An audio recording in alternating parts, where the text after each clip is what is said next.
Bismillahirrahmanirrahim. Assalamualaikum warahmatullahi wabarakatuh. Kami dari kelompok 10 Psikologi Sosial akan mempresentasikan materi yang berjudul kepemimpinan.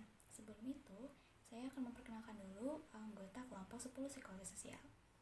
Di antaranya, Kustanti Rahmawati, Muhammad Rifki Arifianto, Muhammad Zakir Pratama Sukwana, Natalis Melinia Krismiati, Nila Ardiyati, Nisrin Alifah, Nurjannah, Putri Febrianti, Rika Junisa Putri, dan Sumawati. Ini saya akan membahas definisi kepemimpinan. Kepemimpinan merupakan riset dan juga suatu keterampilan praktis yang mencakup kemampuan seseorang atau sebuah organisasi untuk memimpin atau membimbing orang lain, tim, atau organisasi. Nah, selanjutnya ada juga nih definisi kepemimpinan menurut para ahli. Yang pertama dari Wahjo Sumijo tahun 1987 bahwa kepemimpinan merupakan kemampuan seseorang meliputi kepribadian, kemampuan, serta kesanggupan yang tidak dapat dipisahkan dengan kedudukan, gaya dan perilaku pemimpin, serta interaksinya terhadap pengikut dan situasi. Selanjutnya yang kedua dari Pesyagian bahwa kepemimpinan merupakan suatu kemampuan dan keterampilan seseorang ketika menduduki sebagai pemimpin dalam suatu organisasi atau perusahaan untuk mempengaruhi perilaku orang lain, khususnya bawahannya untuk berpikir dan bertindak sedemikian rupa sehingga bisa memberikan sumbangan nyata dalam mencapai tujuan organisasi. Selanjutnya yang ketiga dari George R. Terry tahun 1972 bahwa kepemimpinan adalah suatu kegiatan mempengaruhi orang lain agar diarahkan untuk mencapai tujuan organisasi. Selanjutnya yang terakhir nih dari Hamill dan Kunz tahun 1957 bahwa kepemimpinan merupakan perilaku seseorang individu dalam memimpin dalam sebuah organisasi atau kelompok dalam mencapai tujuan bersama atau shared goal. Komponen dalam kepemimpinan. 1. Adanya pemimpin dan pengikut atau orang yang ingin dipimpin. Kedua, adanya upaya atau proses mempengaruhi dari pemimpin kepada orang melalui berbagai kekuatan. Ketiga, adanya tujuan akhir yang ingin dicapai bersama dengan adanya kepemimpinan tersebut. 4.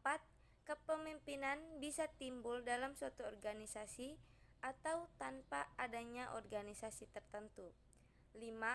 Pemimpin bisa diangkat secara formal atau dipilih langsung oleh pengikutnya.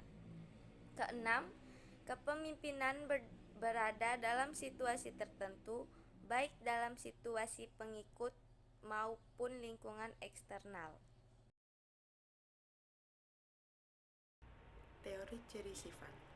Menurut teori ini, semua orang dapat menjadi pemimpin apabila memiliki sifat-sifat dan keterampilan tertentu yang diperlukan untuk menjadi pemimpin. Sifat-sifat tersebut telah dibawa sejak lahir dan berkembang karena interaksi dengan lingkungan, adanya pendidikan, dan juga pengalaman. Teori ini banyak diterapkan dalam rekrutmen dan seleksi kepemimpinan. Berikut ciri sifat pemimpin. 1. Mampu memimpin diri sendiri. 2. Berwibawa. 3. Berani mengambil risiko. 4. Menjadi pendengar yang baik. 5. Inovatif. Untuk teori selanjutnya merupakan teori perilaku dari seorang pemimpin. Bagaimana sih hakikatnya teori perilaku seorang pemimpin? Berikut penjelasannya. Pendekatan teori perilaku dan gaya kepemimpinan mencerminkan apa yang dilakukan oleh pemimpin dalam mempengaruhi pengikutnya untuk merealisasikan visinya. Teori ini mengemukakan perbedaan perilaku secara spesifik antara seorang pemimpin dan bawahannya.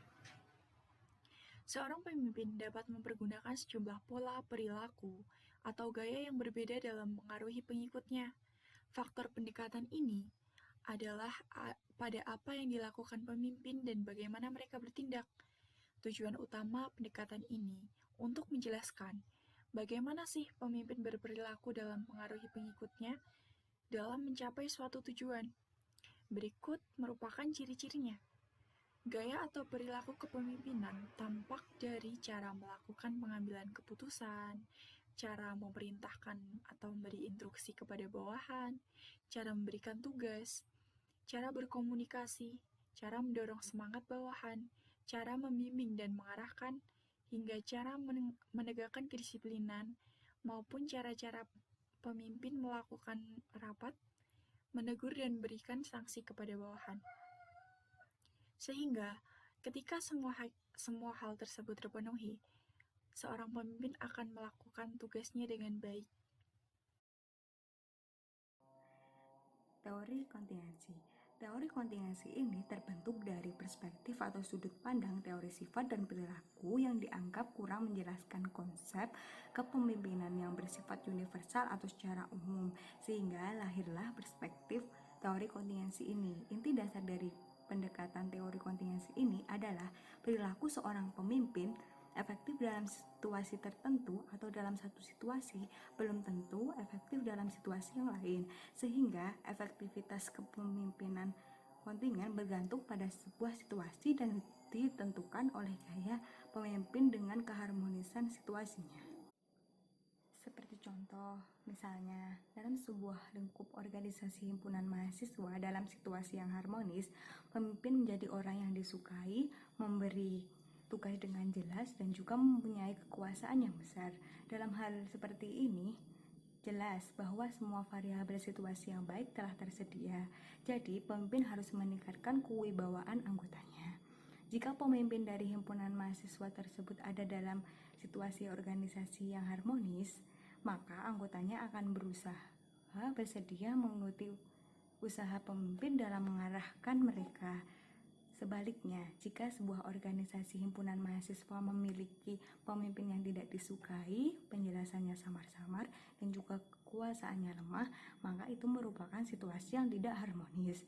Dalam keadaan seperti ini, pemimpin dalam organisasi himpunan mahasiswa harus memusatkan perhatian dan juga pekerjaan dan mengarahkan anggotanya dengan mempergunakan pengaruh sebagai pemimpin yang memiliki kewenangan atas hal tersebut. Fungsi dari kepemimpinan, fungsi yang artinya jabatan atau pekerjaan yang dilakukan atau kegunaan sesuatu hal atau kerja suatu bagian tubuh. Nah, fungsi kepemimpinan ini sendiri memiliki dua dimensi. Yang pertama, dimensi yang berkenaan dengan tingkat kemampuan mengarahkan atau direction dalam tindakan ataupun aktivitas pemimpin.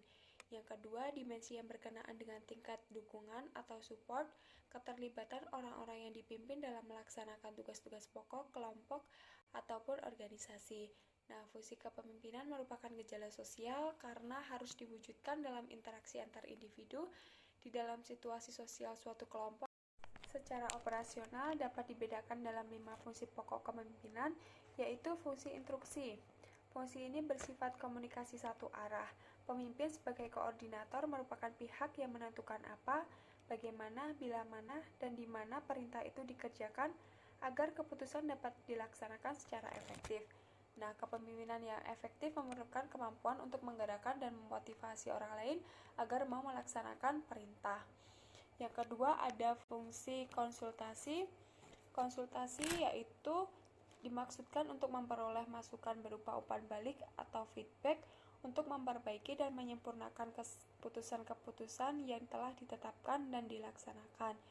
Nah, dengan menjalankan fungsi konsultasi, dapat diharapkan keputusan-keputusan pemimpin akan mendapat dukungan dan lebih mudah menginstruksikannya, sehingga kepemimpinan ini berlangsung secara efektif. Baiklah, saya akan melanjutkan fungsi pokok kepemimpinan yang ketiga, yaitu fungsi partisipasi. Partisipasi tidak berarti bisa berbuat semaunya, tetapi dilakukan secara terkendali dan terarah, berupa kerjasama dengan tidak mencampuri atau mengambil tugas pokok orang lain. Keikutsertaan kepemimpinan harus tetap dalam fungsi sebagai pemimpin dan bukan pelaksana. Fungsi yang keempat yaitu fungsi delegasi. Fungsi ini dilaksanakan dengan memberikan pelimpahan wewenang, membuat atau menetapkan keputusan, baik melalui persetujuan maupun tanpa persetujuan dari pemimpin. Fungsi delegasi pada dasarnya berarti kepercayaan. Fungsi yang kelima yaitu fungsi pengendalian. Fungsi pengendalian bermaksud bahwa kepemimpinan yang sukses dan efektif mampu mengatur aktivitas anggotanya secara terarah dan dalam koordinasi yang efektif sehingga memungkinkan tercapainya tujuan bersama secara maksimal. Ya, selanjutnya yaitu gaya kepemimpinan. Dalam melaksanakan fungsi-fungsi kepemimpinan, maka akan berlangsung aktivitas kepemimpinan. Apabila aktivitas kepemimpinan tersebut dipilah-pilah, maka akan terlihat gaya kepemimpinan dengan pola masing-masing. Gaya kepemimpinan tersebut merupakan dasar dalam mengklasifikasikan tipe kepemimpinan. Gaya kepemimpinan memiliki 3 pola dasar, yaitu A. Gaya kepemimpinan yang berpola pada kepentingan pelaksanaan tugas. B. Gaya kepemimpinan yang berpola pada pelaksanaan hubungan kerjasama. Yang C. Gaya kepemimpinan yang berpola pada kepentingan hasil yang dicapai. Dalam kepemimpinan terdapat macam-macam gaya dengan masing-masing keterbatasan dan kelebihannya. Ada juga macam-macam gaya kepemimpinan. Yang pertama, kepemimpinan demokratis. Kepemimpinan demokratis adalah pemimpin yang sebelum memikirkan orang yang terdampak keputusan yang diambil. Yang ketiga, kepemimpinan delegatif. Kepemimpinan delegatif adalah gaya kepemimpinan di mana seorang pemimpin memberikan otoritas kepada tim yang dipimpinnya dalam menyelesaikan tugas dan tanggung jawab. Akan saya lanjutkan, kemudian ada 3 tipe pola pokok kepemimpinan. Yang pertama ada kepemimpinan otoriter, yang kedua ada kepemimpinan kendali bebas, dan yang ketiga ada kepemimpinan demokratis. Kepemimpinan otoriter merupakan gaya pemimpin yang memusatkan segala keputusan dan kebijakan yang diambil dari dirinya sendiri secara penuh. Segala pembagian tugas dan tanggung jawab dipegang oleh si pemimpin, sedangkan para bawahannya hanya mengikuti tugas yang telah diberikan oleh pemimpin tersebut. Gaya pemimpin ini bisa juga disebut atau sering disebut authoritarian. Kemudian ada kepemimpinan kendali bebas, yakni kepemimpinan kendali bebas mendeskripsikan pemimpin yang secara keseluruhan atau memberikan karyawannya atau kelompok kebebasan dalam pembuatan keputusan dan menyelesaikan pekerjaan menurut cara yang menurut karyawannya paling sesuai. Menurut Handoko dan Rekso Hadiprojo, ciri-ciri gaya kepemimpinan kendali bebas ada 3, yaitu pemimpin membiarkan bawahannya untuk mengatur dirinya sendiri. Yang kedua, pemimpin hanya menentukan kebijaksanaan dan tujuan utama. Dan yang ketiga, bawahan dapat mengambil keputusan yang relevan untuk mencapai tujuan dalam segala hal yang mereka anggap cocok. Berarti saya akan menjelaskan tentang sifat-sifat seorang pemimpin. Bagaimana sih sifat-sifat seorang pemimpin yang sesungguhnya? Yang pertama yaitu bijaksana dalam kepemimpinannya. Yaitu pemimpin mampu bersifat bijaksana ketika ada masalah yang harus diputuskan. Misalnya pemecatan anggota yang kinerjanya tidak sesuai dengan yang diharapkan maupun tidak selaras dengan tujuan yang diinginkan bersama. Yang kedua yaitu bersifat setia dengan hati yang tulus, ikhlas dengan misi yang ingin dicapai bersama. Dengan sifat setia dengan hati yang tulus dan ikhlas yang mendarah daging, seseorang mampu menjalankan tugasnya sesuai dengan tujuan yang diinginkan bersama. Yang ketiga yaitu pandai berbicara dan mampu berhubungan baik dengan orang lain. Dengan adanya sifat seperti itu, seorang pemimpin mampu mendapatkan hati dari orang lain. Maksudnya mendapatkan kepercayaan oleh orang lain guna mencapai tujuan yang ingin dicapai bersama. Yang keempat yaitu selalu tampak gembira meskipun hati gundah gulana. Artinya dalam kepemimpinan, seseorang pemimpin mampu menyembunyikan masalah yang belum terselesaikan. Yang kelima yaitu mau mendengar pendapat orang lain dan bermusyawarah. Seorang pemimpin dengan senang hati mendengarkan secara seksama keluh kesah, saran, kritikan, solusi, ataupun masalah dari anggota maupun masyarakat. Dengan seperti ini akan semakin banyak solusi yang didapatkan dari masalah yang dibahas. Yang keenam yaitu selalu mengerjakan yang baik dan membuang yang buruk. Dengan maksud seorang pemimpin dapat memahami mana yang lebih baik dan mana yang lebih buruk sesuai yang diperbincangkan dan sesuai tujuan yang ingin dicapai bersama. Dengan ini dapat disimpulkan bahwasanya seorang pemimpin Yang baik harus memiliki integritas, intelektual, intelijensi, skill atau kemampuan, memiliki power atau dapat mempengaruhi orang lain, mau belajar, mendengar, dan siap dikritik. Apabila ketujuh isi dari esensi atau hakikat kepemimpinan tersebut telah dimiliki oleh seorang pemimpin, maka pemimpin tersebut akan arif dan bijaksana. Sekian presentasi dari kelompok kami, kurang lebihnya mohon maaf. Wassalamualaikum warahmatullahi wabarakatuh.